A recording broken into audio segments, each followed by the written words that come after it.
Algunas fábricas no solo producen objetos, fabrican la memoria silenciosa de un país. Durante décadas, en un rincón industrial de la ciudad, hubo un edificio que parecía tan común como cualquier otro: ladrillo expuesto, ventanas altas, chimeneas apagadas a ratos, el ruido constante de máquinas que nadie afuera se detenía a mirar. Dentro de esas paredes, sin embargo, se armaba una mauna, la imagen discreta de lo que significaba fumar algo hecho en casa. Era la fábrica de Delicados, el último cigarrillo que todavía se atrevía a llamarse nacional en un mercado cada vez más lleno de nombres extranjeros. Este no es un relato sobre tabaco, ni sobre nostalgia por un vicio que la salud pública lleva décadas intentando reducir. Es la historia de cómo una fábrica se convirtió en refugio económico para miles de personas, en símbolo de una industria que creía en lo propio, y de cómo, poco a poco, esa idea fue perdiendo espacio hasta convertirse en un recuerdo guardado en cajones viejos y fotografías amarillentas. ¿Por qué esa planta siguió encendiendo sus máquinas cuando otras ya se habían apagado? ¿Quién tomó las decisiones que la sostuvieron y quién firmó al final los documentos que la condenaron? ¿Quién se benefició cuando los paquetes de Delicados fueron cediendo lugar en los estantes? ¿Y quién pagó el precio cuando la última cajetilla salió por la banda transportadora? Lo que parece una simple historia industrial es, en realidad, el relato de un país que dejó de producir ciertos símbolos y empezó a importarlos, sin notar que con cada decisión también estaban cambiando las manos que encendían el siguiente cigarro. Antes de que la palabra Delicados apareciera impresa en una cajetilla, el acto de fumar en México no estaba rodeado de marcas nacionales, campañas publicitarias ni eslogans cuidadosamente diseñados. Fumar era para muchos una costumbre heredada sin nombre específico: hojas de tabaco sueltas, cigarros armados a mano, productos traídos por intermediarios que mezclaban tabaco local con insumos de otros lugares. El cigarro era un gesto cotidiano, no un producto de identidad. En las ciudades, los hombres que salían de las fábricas, de los talleres o de las oficinas encendían cigarros comprados al paso, envueltos en papel sencillo, muchas veces sin más referencia que el estanquillo donde los adquirían. En los pueblos, las personas mayores seguían consumiendo tabaco de formas más tradicionales, como parte de una continuidad que se remontaba mucho antes de las fronteras modernas. El tabaco existía, pero no había, todavía, un cigarrillo que pudiera decirse: "Este nos representa". El país atravesaba transformaciones lentas pero decisivas. Las avenidas se ensanchaban, los autos comenzaban a ser más comunes que los carros tirados por animales, y la radio reunía a las familias alrededor de voces que venían de lejos. En medio de ese cambio, el consumo se hacía cada vez más visible como parte de la vida urbana: la ropa, las bebidas, los alimentos y, por supuesto, los productos que se encendían entre los dedos empezaban a definirse por marcas y no solo por usos. Fumar, para esa generación, todavía no era un campo de batalla entre campañas de salud pública y corporaciones globales. Era, más bien, un acompañante silencioso: el cigarro que se encendía al terminar la jornada, el que se compartía en la banqueta, el que aparecía en fotografías familiares sin ocupar nunca el centro de la escena. Lo que no sabían era que con el tiempo uno de esos cigarrillos adquiriría un peso desproporcionado en la memoria, el último que podría decirse, con cierta honestidad, que seguía siendo nacional. Mientras tanto, la economía del país buscaba definirse entre la protección de ciertas industrias y la apertura paulatina a productos de fuera. Las discusiones se daban en oficinas y despachos lejanos para la mayoría de la población: aranceles, tratados, inversión extranjera. En los talleres, en los mercados y en las casas, esos debates solo se traducían en una realidad muy concreta: algunos productos empezaban a desaparecer, otros se volvían más caros, y poco a poco los nombres en las etiquetas fueron cambiando de acentos. Lo que faltaba era un lugar capaz de concentrar esas fuerzas dispersas, un edificio que funcionara como símbolo de una apuesta por un cigarrillo que pudiera competir desde dentro con todo lo que empezaba a llegar de fuera. Ese lugar, todavía inexistente, no nacería como un accidente, sería el resultado de decisiones tomadas en despachos donde se discutía no solo qué se iba a producir, sino qué tipo de país se quería presentar en cada cajetilla. La decisión de levantar una fábrica nunca es solo técnica. Detrás de cada ladrillo, cada máquina importada y cada contrato firmado, hay una apuesta sobre el futuro. ¿Qué tipo de país se imagina? ¿Qué se quiere defender? ¿Y qué se está dispuesto hasta arriesgar? La fábrica de delicados no nació de la nada, y nació de una pregunta incómoda que empezaba a circular entre ciertos círculos empresariales. ¿Hasta cuándo vamos a seguir dejando que otros definan lo que fumamos? A mediados del siglo pasado, el país vivía una tensión particular. Por un lado, había un impulso modernizador que buscaba industrializarse, crear empleos estables y construir una clase trabajadora urbana que pudiera sostener el crecimiento de la ciudad, de las ciudades. Por otro lado, había una creciente presencia de productos extranjeros que llegaban con maquinaria más avanzada, campañas publicitarias más agresivas y respaldo financiero que las empresas locales difícilmente podían igualar. En medio de esa tensión, surgió la idea de crear un cigarro que no solo compitiera en precio, sino que representara algo más difícil de medir, la posibilidad de que lo nacional todavía tuviera sentido. El nombre Delicados fue escogido con cuidado. No era un nombre agresivo ni pretencioso. No prometía lujo ni exclusividad. Era, más bien, una invitación discreta. Un cigarro suave, accesible, pensado para el trabajador que no buscaba ostentación, pero que tampoco quería sentir que estaba fumando algo de segunda categoría. La palabra misma llevaba una intención, sugerir que la calidad no tenía que venir de afuera, que lo delicado también podía fabricarse aquí, con manos locales y tabaco cultivado en tierras conocidas. La ubicación de la fábrica tampoco fue casual. Se eligió un terreno en una zona industrial que estaba creciendo rápido, cerca de vías de transporte que permitirían distribuir el producto hacia distintas regiones sin demasiada complicación. Era un edificio de líneas simples, funcional, sin alardes arquitectónicos. No estaba diseñado para impresionar a quienes pasaran por fuera, sino para funcionar de manera eficiente por dentro. Dentro de esas paredes, el proceso de producción se organizó con una lógica que combinaba lo artesanal con lo industrial. Había secciones donde el tabaco llegaba en pacas grandes, seco y compacto, y donde un grupo de trabajadores lo desempacaba, lo seleccionaba y lo preparaba para las etapas siguientes. Otras áreas estaban dedicadas al corte, máquinas importadas que trituraban las hojas con precisión, ajustadas para conseguir una textura que no fuera ni demasiado fina ni demasiado gruesa. Más adelante, en otra sección, el tabaco procesado se mezclaba con aditivos que modificaban ligeramente su sabor, su combustión y su olor. El empaquetado era quizás el momento donde la fábrica mostraba su verdadera ambición. Cada cajetilla de Delicados llevaba un diseño sencillo pero cuidado, colores sobrios, tipografía legible, una imagen que evocaba tradición sin caer en el folclore exagerado. No había charros ni águilas monumentales. Lo que había era la sugerencia visual de algo confiable, conocido, cercano. El mensaje implícito era claro: este cigarro es para ti, no para turistas ni para quienes buscan exotismo. Es para quien vive aquí y quiere fumar algo que también viva aquí.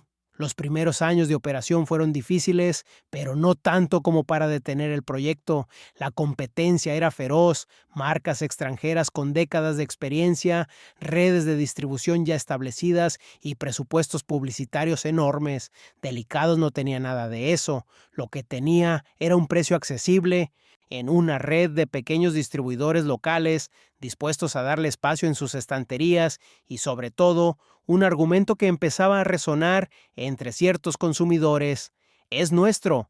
Ese nuestro no era solo retórica. Para los trabajadores de la fábrica significaba tener un empleo estable en una época donde la estabilidad laboral no era garantía. Para los pequeños comerciantes significaba márgenes de ganancia más justos que los que ofrecían las grandes corporaciones. Para algunos fumadores significaba poder elegir algo que no sintiera como una imposición del mercado internacional. Con el tiempo, la fábrica se convirtió en algo más que un lugar de trabajo.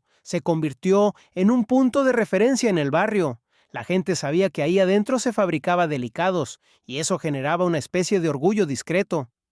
Los hijos de los trabajadores crecían escuchando historias sobre la línea de producción, sobre los turnos largos, sobre las veces que había que quedarse hasta tarde porque una máquina se descomponía y no podían parar la producción. Para muchas familias, la fábrica era sinónimo de ingreso seguro, de navidades con algo extra, de la posibilidad de mandar a los hijos a la escuela sin demasiada angustia.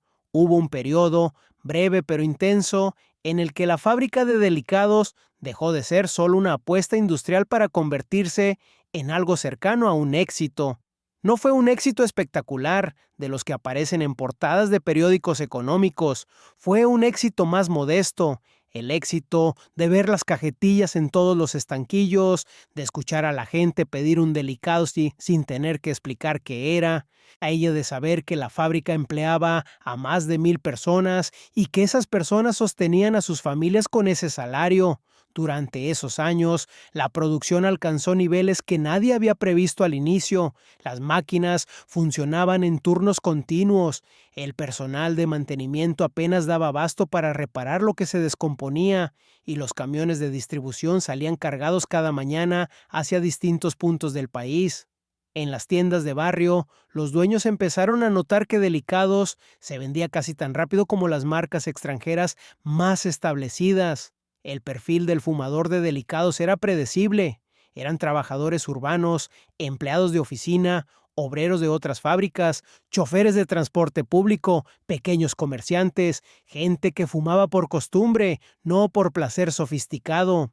Y gente que valoraba más el precio accesible y la disponibilidad constante que cualquier promesa publicitaria sobre sabor exclusivo o estatus social.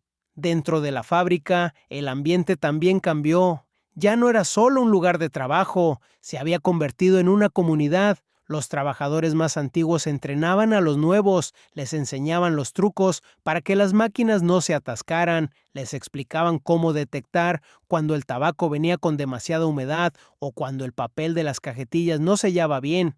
Había pequeños rituales, el descanso de media mañana, donde todos salían al patio a fumar, irónicamente, los mismos cigarros que fabricaban, las colectas para ayudar a algún compañero que atravesaba una emergencia, ni las fiestas de fin de año, donde la empresa daba un bono modesto pero suficiente para sentir que el esfuerzo había valido la pena.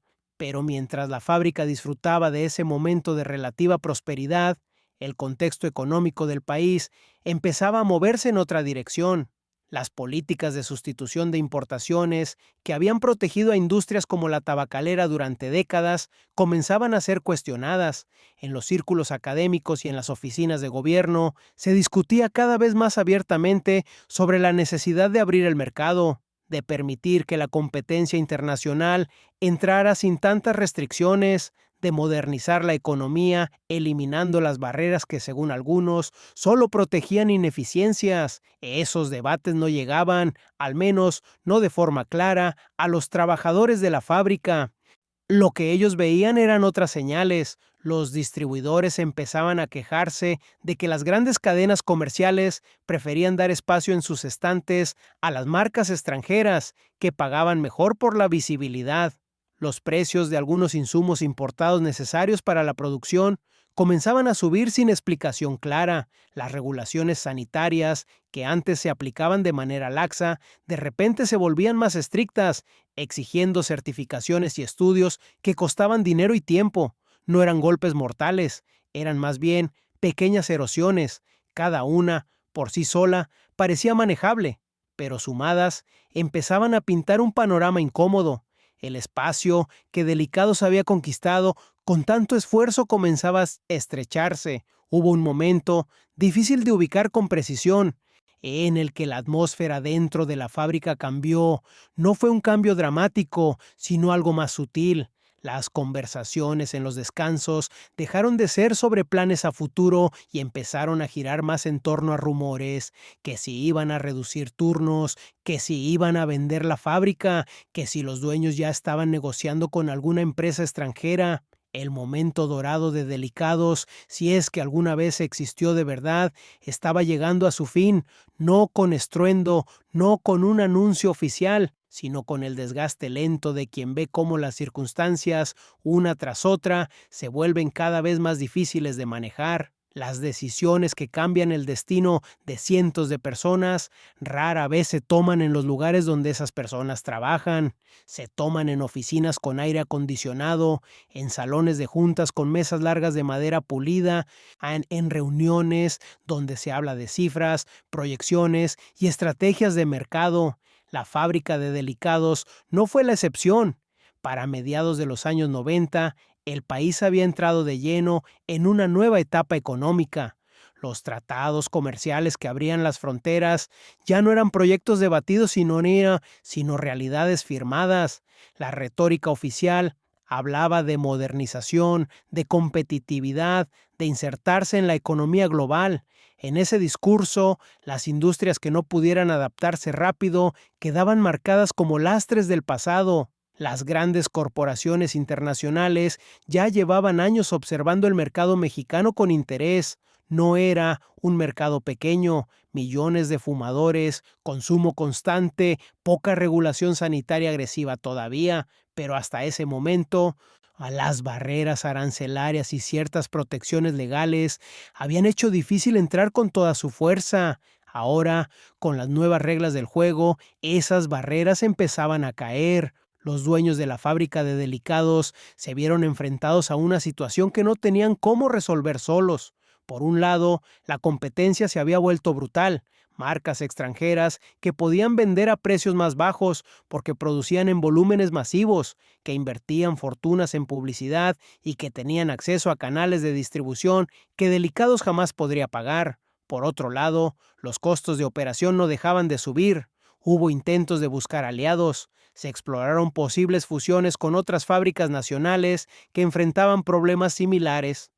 Se tocaron puertas de instituciones financieras para conseguir créditos que permitieran modernizar la maquinaria y aguantar unos años más. Se buscó apoyo gubernamental, algún tipo de subsidio o protección temporal que diera margen para reestructurarse. Pero las respuestas fueron, en su mayoría, negativas o condicionadas a términos que hacían inviable aceptarlas. En algún momento de ese proceso llegó una oferta, una corporación extranjera, de esas, con presencia en docenas de países, mostró interés en adquirir la marca Delicados.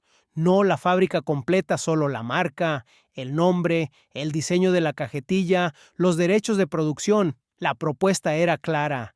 Ellos comprarían el nombre, seguirían produciendo cigarros bajo esa etiqueta, pero lo harían en sus propias instalaciones, con sus propios métodos, con su propia cadena de distribución.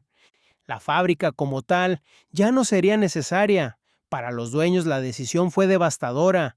Vender la marca significaba admitir que todo el esfuerzo de décadas había terminado reducido a un activo intangible que alguien más podría explotar mejor.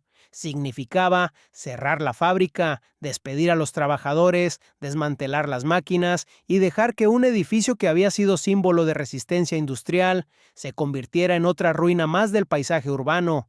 Al final, ganó el pragmatismo. Vender la marca y cerrar la fábrica de manera ordenada era menos doloroso que esperar a que la quiebra los obligara más a hacerlo de forma caótica, sin control sobre nada. La noticia llegó a los trabajadores de la peor forma posible. Un lunes por la mañana, al inicio del turno, los supervisores reunieron a todos en el patio principal. No hubo rodeos. Se les dijo que la fábrica cerraría en 3 meses, que recibirían su liquidación según lo que marcaba la ley y que la empresa haría lo posible por ayudarlos a encontrar otros empleos, pero todos sabían que esa última parte era solo una frase de consuelo. Hubo intentos de resistencia, un grupo de trabajadores organizó asambleas, buscó asesoría legal, exploró la posibilidad de formar una cooperativa y quedarse con la fábrica. La idea era noble pero inviable. No tenían capital para comprar las instalaciones, no tenían acceso a los canales de distribución y la marca ya había sido vendida. El último día de operación no hubo ceremonia. No hubo discursos de despedida ni gestos simbólicos. Simplemente, al final del turno, las máquinas se apagaron.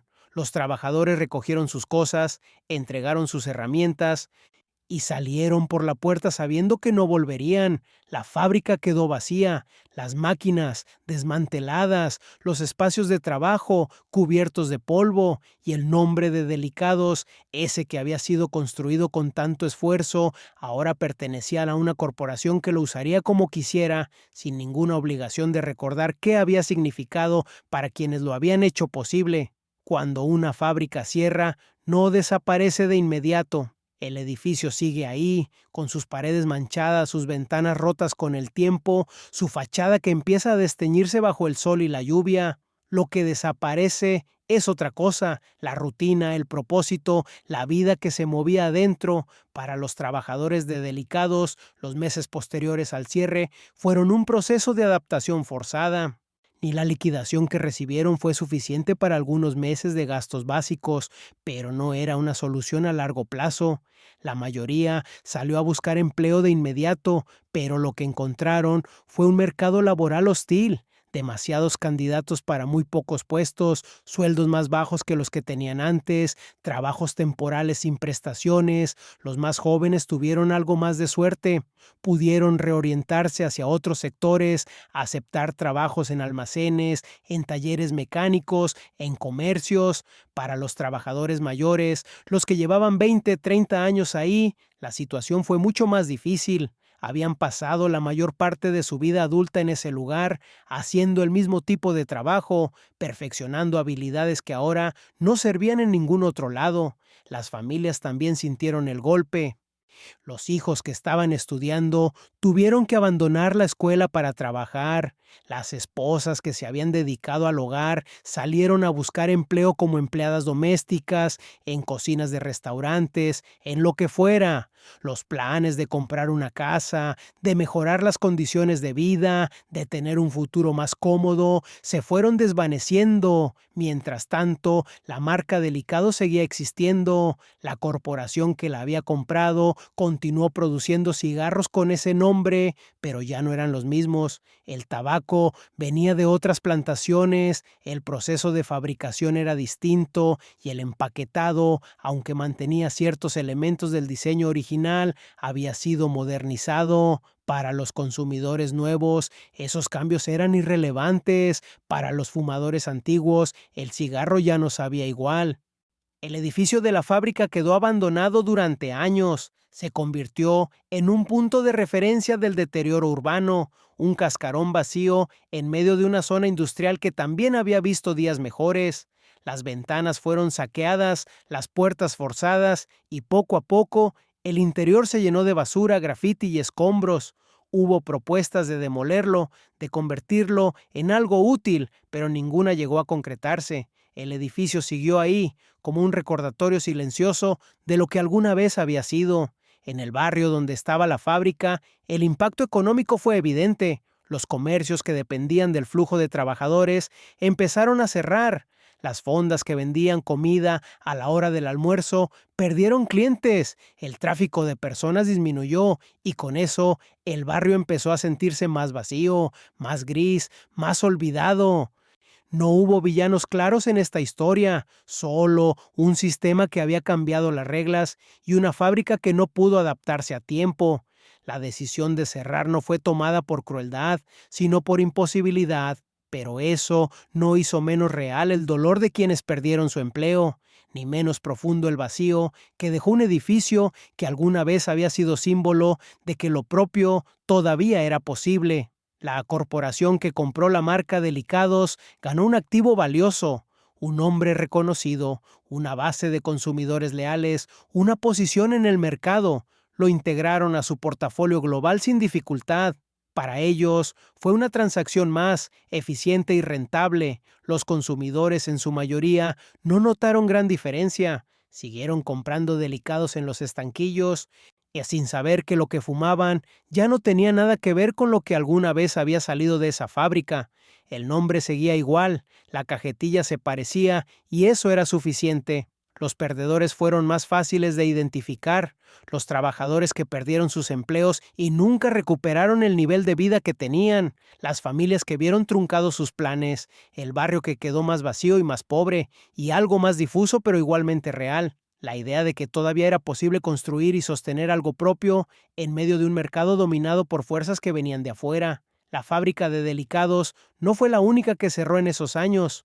Hubo muchas otras, en distintos sectores, que corrieron la misma suerte. Cada una dejó su propia marca, su propio rastro de empleos perdidos y comunidades afectadas. Pero juntas, todas esas fábricas contaban una historia más amplia, la historia de un país que había decidido, o al que le habían decidido, que ciertos tipos de producción ya no tenían sentido, que era más eficiente importar que fabricar, que la competencia global era inevitable y que resistirse a ella era anacrónico. Hoy, si alguien pregunta por la fábrica de Delicados, es probable que nadie sepa de qué está hablando. El edificio, si todavía existe, es solo otro punto en el mapa de una ciudad que ha crecido y cambiado tanto que ya no reconoce su propio pasado. Los trabajadores que alguna vez estuvieron ahí se han dispersado, envejecido y muchos ya no están.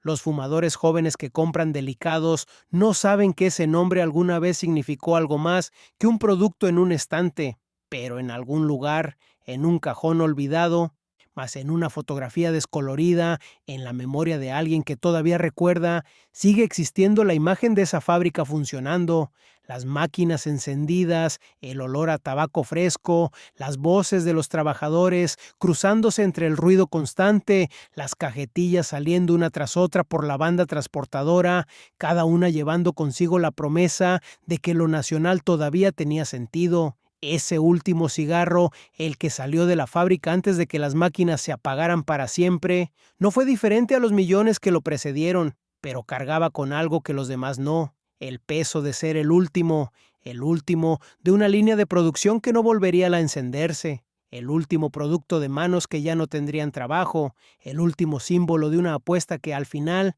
no pudo sostenerse.